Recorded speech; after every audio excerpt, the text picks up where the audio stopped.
What's up guys? Welcome back to Transmoto Vlog. Dumating na yung ating windscreen para sa ating lapel mic. Kaya ite-testing natin siya ngayon. I-compare natin yung lapel mic na may windscreen sa walang windscreen. So tignan natin kung ano yung magiging output niya. Ayan.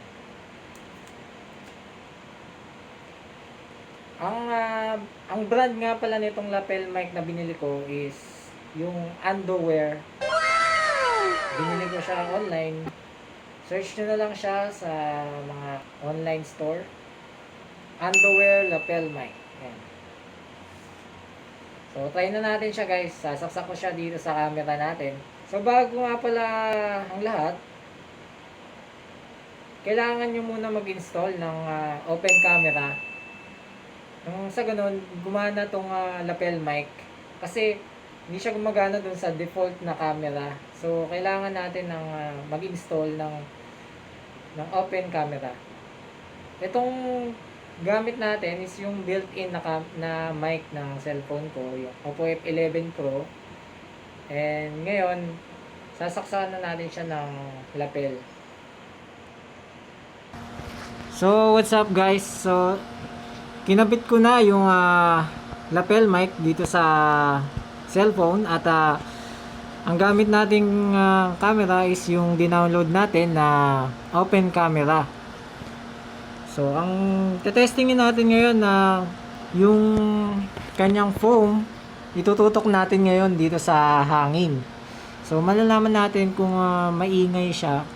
Tingnan natin yung difference between dun sa merong windscreen at sa walang windscreen. So, ang unang tetestingin natin ngayon, yung walang windscreen. Tutok natin siya mga siguro 10 seconds dito sa fan na sinetup ko.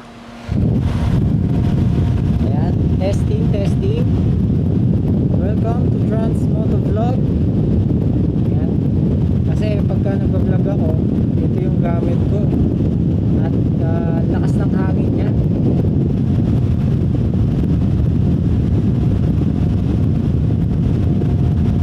Ayan, tapos na tayo guys dito sa foam na nakalagay dito sa lapel mic. So ang sunod nating testingin yung merong nakalagay na furry windscreen.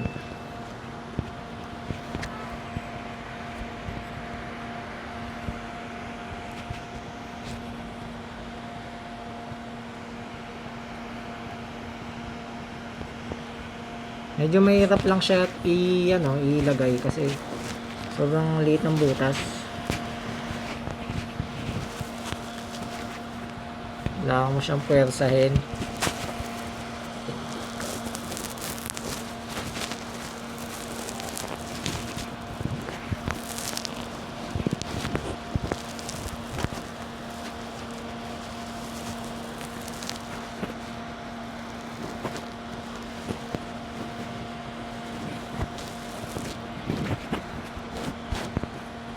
Ayan. May pasok na natin siya. Ay, hindi pa pala. Ayun. So, ayan guys. May pasok na yung lapel mic dito sa loob ng furry windscreen. So, ayan yung itsura niya. Ngayon, testing natin dito sa hangin kung effective nga yung windscreen na to, kasi gagamitin ko to sa motovlog at ayoko nang yung yung wind noise na naririnig ko kasi masyado siyang maingay. Kaya naisipan ko bumili nitong furry windscreen. So malalaman natin kung effective nga ba itong furry windscreen na binili natin online. Ayan siya.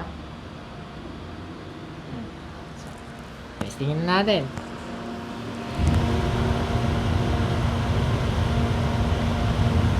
What's up guys? Welcome back to Trans Motovlog. Mic check with furry windscreen. Mic check. Ayan, okay na guys. Testing pa ulit. Ayan. So hindi pa natin naririnig kung ano yung output. So, malalaman natin sa editing ng video. So, ayun guys. Pinanood ko yung testing ko kanina. Yung difference ng may windscreen tsaka na walang windscreen. So, effective nga siya, no? At napansin ko lang na medyo maingay yung sagap niya ng sound kasi maingay yung fan. Pero, yung hangin, kung mapakikinggan nyo maigi, no? Effective siya na sasala niya yung wind noise. So, okay na okay to guys. Effective yung furry windscreen sa lapel mic.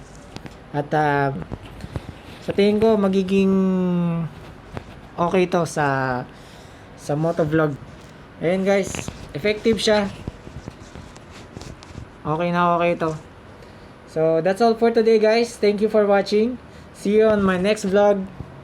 Bye-bye.